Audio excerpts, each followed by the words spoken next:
Welcome po, purihin ang Panginoon sa muli po na isang masaya, maligaya at maluwalhating pananambahan. Salamat po, Panginoon, sa paggabay ng inyong banal na Espiritu. Ang bagong taon at ang buong taon pong ito ay patuloy po nating angkinin na punong-puno ng ng banal na Espiritu.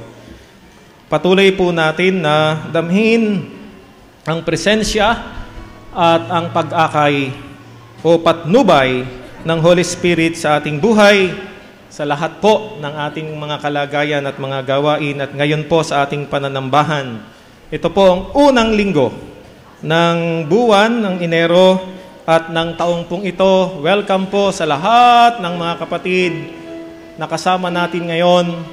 Ngayon lamang po natin nakasama, muli po nating nakasama at patuloy at palagi nating nakakasama. Welcome po sa ating lahat at sa ating mga kapatid na patuloy natin na kasama sa pananampalataya, sa pagpupuri at pagsamba sa Panginoon sa pamagitan po ng internet, sa Ustream.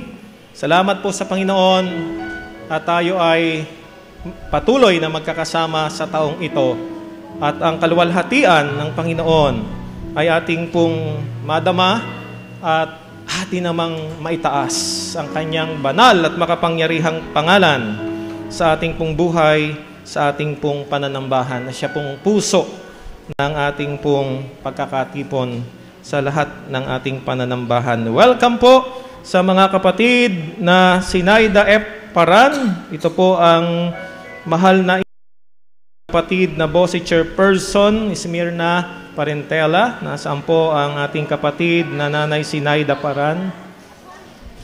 Ayun, welcome po. At ang isang pamangkin ng ating kapatid na Esmirna April Jan Marie Arellano. Ito po rin. Sa pong masaya at mainit na pagtanggap sa inyo po, purihin ang Panginoon. At sa lahat po na naririto ngayon, na ngayon lamang natin nakasama, tingnan po natin ang ating mga katabi. Purihin ang Panginoon sa inyong buhay at gayon din sa mga kapatid na nag-anyaya po sa inyo sa ating pananambahan sa umaga pong ito. Atin nga pong binabati ang lahat po ng mga nagdiriwang ng anibersaryo ng kasal. Ngayong pong unang linggong ito ng Enero. At gayon din naman po sa lahat ng mga nagdiriwang ng kaarawan. Simula po ngayong araw hanggang sa Enero 13, naririto po ang ating talaan at patuloy nating pong binabati ang mga hindi po napatala dito sa balit magdiriwang ng kanilang kaarawan. Ngayong araw po ang mga kapatid ni John Israel Balmeo, kapatid na Rodelio de la Cruz, kapatid na Avians Medina. Awitin po natin ang maligayang bati.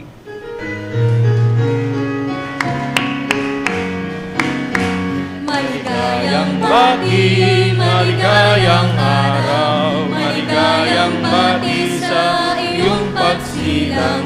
Sumainyo nawa ang ligayang tunay, kahimanawari lumawig ang buhay.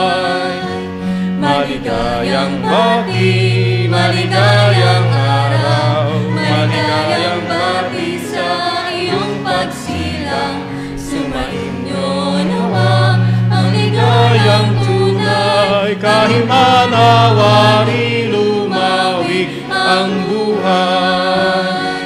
Kahimanawari lumawig ang buhay. Pinagdiriwang po natin ang linggo ng banal na hapunan at gayon din naman po para sa buwang pong ito ng Enero ang dalawa pong mahalagang pangyayari sa buhay ng iglesia o ng mga Kristiyano sa buong sandaigdigan. Atin pong ipinagdiriwang ang Week of Prayer for Christian Unity.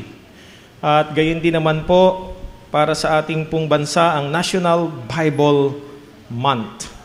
Kaya nga po patuloy na pinapaalala sa atin ang salita ng Panginoon, ang banal na kasulatan, ang patuloy po natin na dadalhin sa lahat ng ating mga gawain.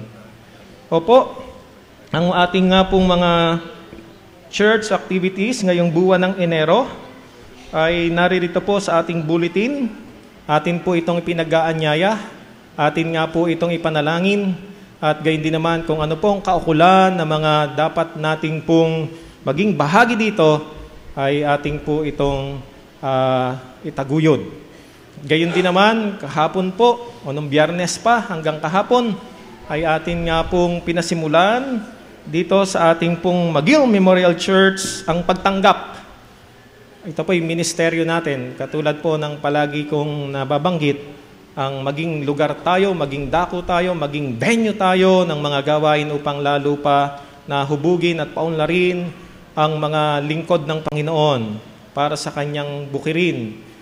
Nung Friday hanggang kahapon po ng tanghali, ginanap po dito ang Southern Tagalog Conference Wide, local lay leaders, o local church workers, Christmas, fellowship, and team building activity. Kaya tayo po ay ginagamit ng Panginoon upang maging pagpapala. At ito po ay patuloy nating angkinin at idalangin na ang McGill Memorial Church ay maging sentro ng gawain ng Panginoon sa kanyang misyon, habang tayo ay sama-samang nananalangin upang lalo pa na ang kapatirang ito ay pagpalain ng Panginoon na maging marami ang mga manggagawa. At hindi pong pinaalaala, naririto po ang talaan ng ating pong Sunday worship and Vesper service liturgies. Gayun din po ang mga prayer meeting speakers po natin ngayong January. At ang atin nga pong pagpapasalamat para sa ating pong mga kapatid na patuloy na masaya at masigla at tapat na nagkakaloob ng mga pakikibahagi sa pamagitan po ng paghahandog ng mga tinatangkilik. Narito po ang ating December 23, December 30, and January 1 offering report. Purihin po ang Panginoon at ating patuloy na pinananawagan ang Welcome Committee. Maaari po makipag-ugnayan tayo kay Elder Norma Arevalo para po sa kung nais natin na maging bahagi ng Welcome Committee ng atin nga pong McGill Memorial Church. At ang letter to the churches ng Philippine Bible Society, naririto po ang unang bahagi. Ito po ay ating ilalathala every Sunday hanggang matapos po natin ang letter to the churches ng Philippine Bible Society. Kaugnay po ito ng National Bible Week Celebration. Narito po ang sulat mula kay Dr. Nora G. Lucero, ang Philippine Bible Society General Secretary, at si Bishop Broderick S. Pabilio, na ang President and Chairperson. Ito po ay ang Biblical Apostolate ng Roman Catholic Church o ng CBCP. At gayon din naman po ang tema ng Week of Prayer for Christian Unity para po sa buong taon ng 2013. Subalit ito nga po ay ngayong January i-celebrate. At ang tema po ay mula sa sulat ni Prophet Micah chapter 6 verses 6 to 8. At ito po ang tema ay What does God require of us? What does God require of us? Purihin po natin ang Panginoon.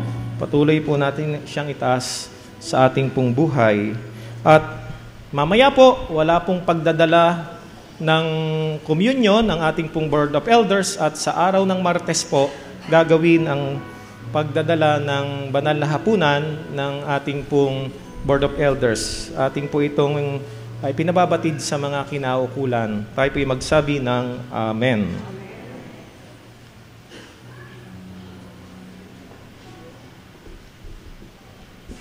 Gagawin po natin ang paghandog. Sa lahat ng pagkakataon, ipinakita ko sa inyo na sa pamagitan ng ganitong pagpapagal, ay dapat ninyong tulungan ang mahihirap. Alalahanin ang mga salita ng Panginoong Hesus, higit na mapalad ang magbigay kaysa tumanggap.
Salamat po, Panginoon, naming Diyos, sa mga biyaya na inyong pinagkakaloob.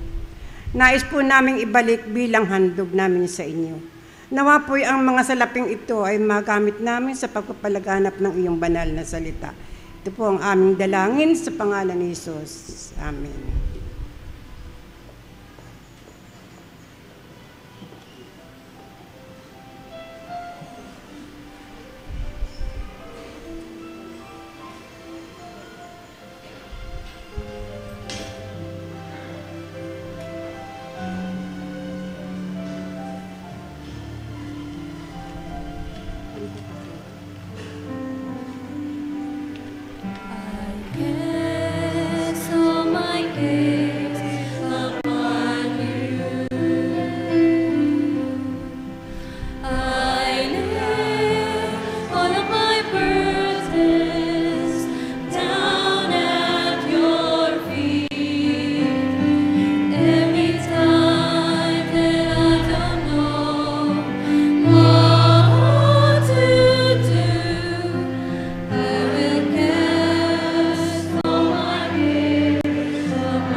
Manalangin po tayo sa Panginoon.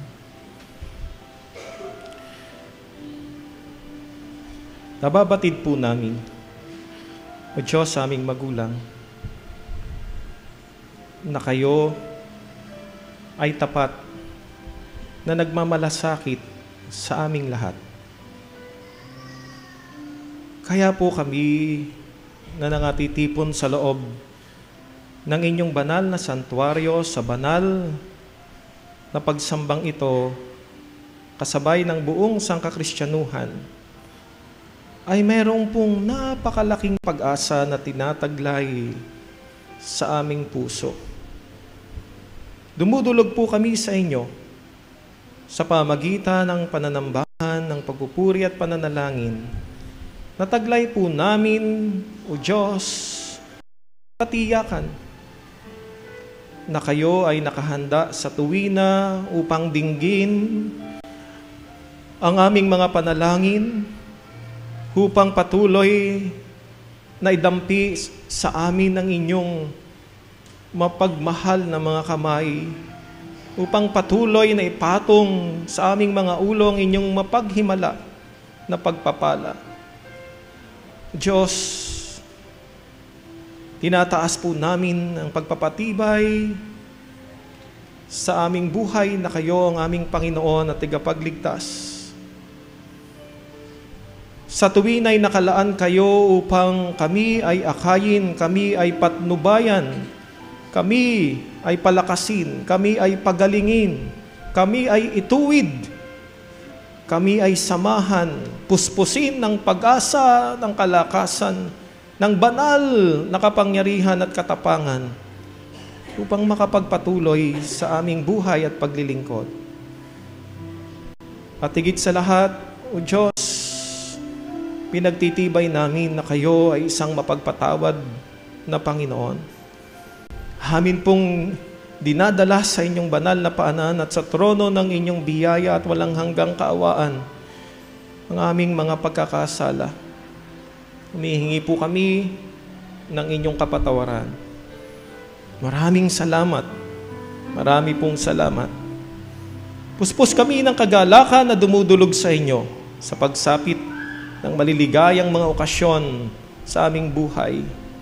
Katulad po ng anibersaryo ng kasal, ng kaarawan, ng mga pagtatagumpay, ng muli aming Panginoon na pagkakasundo at pagpapatawad, ng muli na pagsasama-sama ng sambahayan mula sa pansamantalang pagkakalayo, bunga ng iba't ibang mga gawain at mga pananagutan.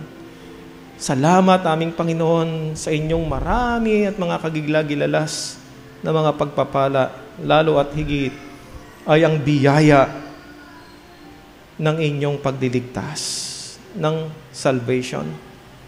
Panginoon, tinataas namin sa inyo ang mga natatanging karanasan ng kung saan ipinagkaloob ninyo ang mga himala ng pagpapagaling sa aming mga mahal sa buhay na mayroong karamdaman at gayon din naman dumaan sa mga pagsubok ng buhay. Tinataas po namin sa inyo ng patuloy ang aming mga panalangin ng pagsamo upang kami ay pagalingin sa anuman pong aming karamdamang pisikal at maging sa aming pong buhay espiritual. Tinataas po namin sa inyo ang mga kapatid namin na nagpapagaling mula sa kanilang karamdaman doon sa loob ng kanilang tahanan at maging sa mga kapatid na nasa loob ng pagamutan. Inaangkin namin ang inyong biyaya ng pagpapagaling para sa aming kapatid na Lordestan na nasa Mount Carmel Hospital. Inaangkin po namin at angkinin niya at ng kanyang mga mahal sa buhay ang inyong nga pong pagpapanumbalik ng kalakasan, kasiglahan at kalusugan. Panginoon, tinataas po namin sa inyo ang aming mga sambahayan. Sa pagdiriwang po sa buwang ito ng panalangin para sa pagkakaisang Kristiyano at gayon din naman ang pagdiriwang para sa pagpapasalamat sa inyong salita o banal na kasulatan para sa aming pong buong bansa. Tinataas namin sa inyo ang aming mga sambahayan na sa liwanag ng pananalangin at kapangyarihan ng inyong salita, patuloy nyo kaming palakasin. Ang mga magulang, ang mga anak, ang bawat isang bahagi ng pamilya, maging ang mga pansamantalang nasa malayo, bunga ng iba't ibang mga responsibilidad doon sa mga nasa sa ibang malayong bansa aming Panginoon. Tinataas namin sila sa inyo. Maging ang aming pong mga mahal sa buhay na may gulang na.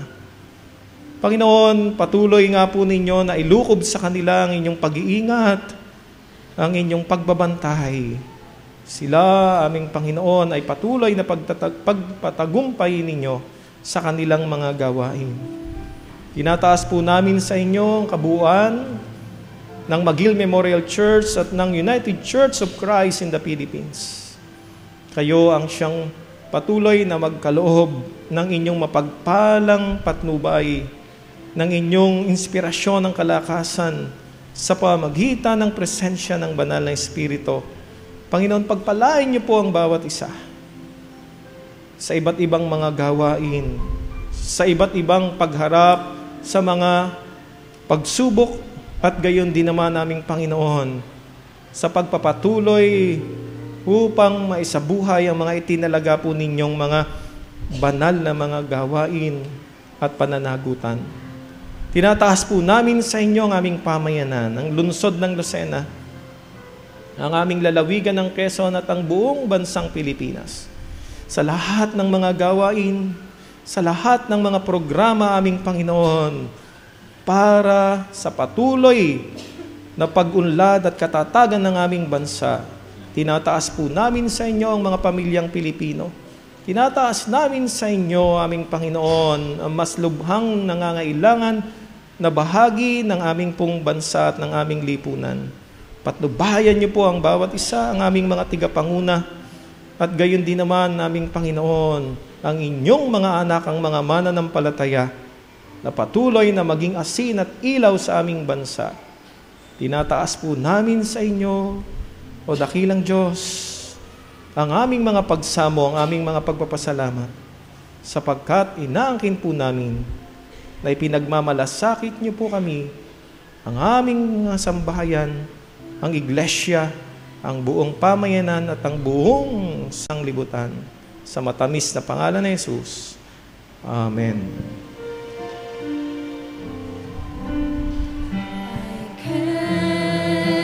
All my cares upon you.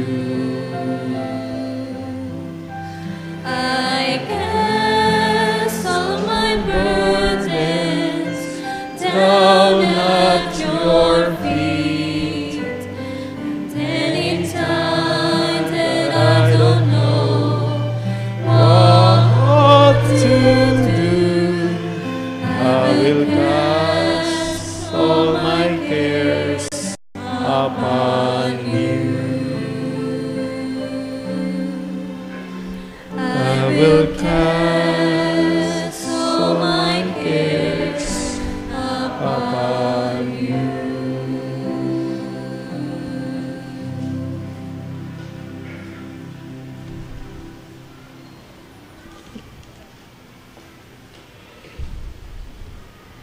Buksan po natin ang lumang tipan, ikalawang Kronika, chapter 7, verse 14 to 15.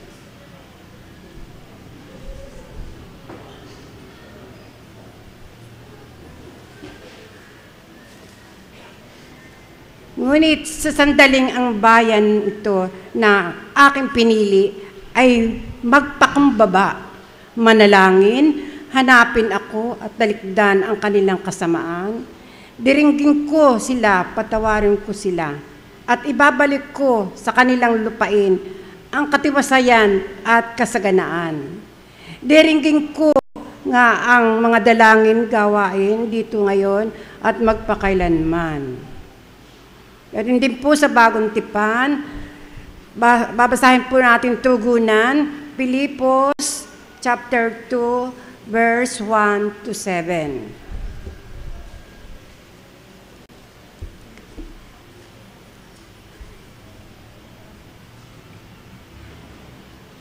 Nagbibigay ba sa inyo ng kasiglahan ang buhay na nakaugnay kay Kristo?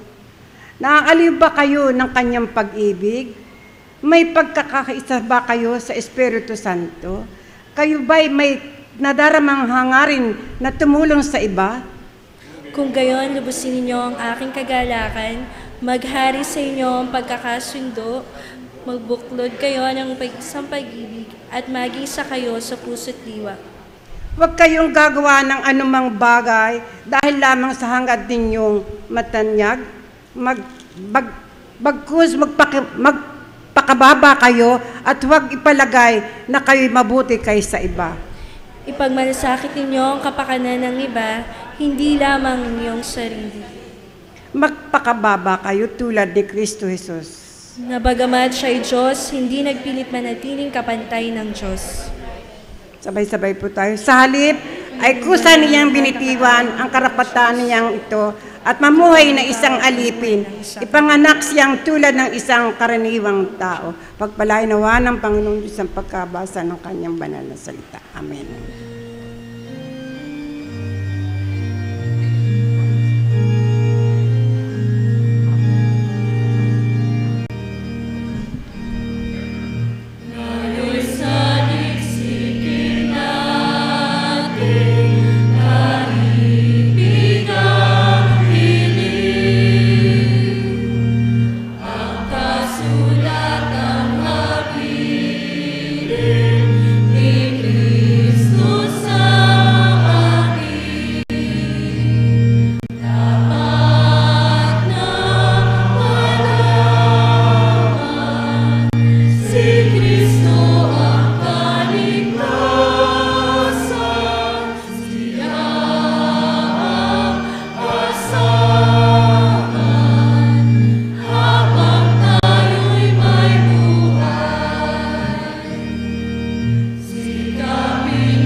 Nagpapatuloy nga ako tungo sa hangganan upang kamtan ang gantimpala ng pagkatawag sa akin ng Diyos sa pamagitan ni Kristo Jesus, ang buhay na hahantong sa langit. Ganyan ang dapat na maging isipan ng mga matatag na sa pananampalataya. Kung hindi ganito ang inyong paniniwala, ito'y ipauunawa sa inyo ng Diyos. Ang kailangan lamang ay ipagpatuloy natin ang ating mga natutuhan mula sa sulat ni Apostol Pablo sa Filipos, Kabanata 3, 14 hanggang 16.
God is good.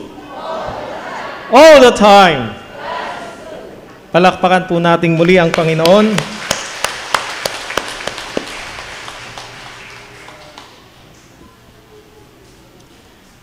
Sabihin nga po natin sa ating katabi, kapatid, kumusta ka ngayong bagong taon? Kumusta tayo ngayong bagong taon? Apektado po ba tayo ng mga pangyayaring naganap sa ating bansa sa mga unang araw ng 2013? Mukhang naririyan ang unang bagyo, no? Dinalaw agad tayo ng bagyo. Naririyan ang mga balita ng mga pamamaril.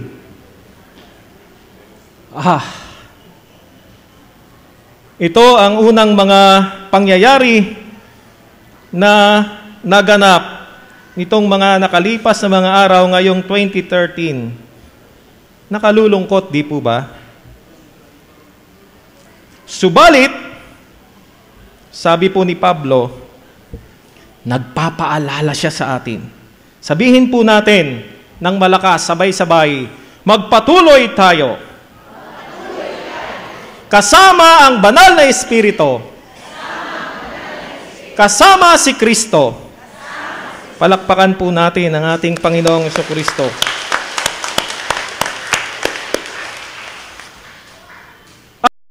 Lamang ay ipagpatuloy natin ang mga natutuhan. Filipos, Kabanata 3, ang talata ay 16. Let us live up to what we have already attained. Po sa Filipos o Philippians chapter 3 verse 16. Alam niyo po, magaganda yung mga chapter 3 at verse 16 sa banal na kasulatan. Ano po? Inyo pong pansinin yan. Ito po ay isa sa magandang mga verse sa banal na kasulatan. Ang Filipos chapter 3 verse 16. No? Yung chapter 3 verse 16, magaganda. Ano po? Sa bagay, lahat po magaganda sa banal na kasulatan. Love letter po yan ng ating Panginoon o ng Diyos sa atin. At ngayon nga po'y buwan ng banal na kasulatan. Ang sabi po sa Filipos chapter 3 verse 16, ang kailangan lamang ay ipagpatuloy natin ang ating mga natutuhan. At sabi po sa New International Version, let us live up to what we have already attained. Let us live up to what we have already attained. Opo, kung magkaganon, nangangahulugan na ang paalalang ito ni Apostol Pablo na magpatuloy tayo kasama ang banal na Espiritu, kasama si Kristo, walang puwang ang pagbabackslide. Sabihin po natin, backslide. Backsliding. Wala pong puwang ang bagay na ito sa buhay ng mga anak ng Diyos. Bakit po ba sinasabi ito ni Apostol Pablo?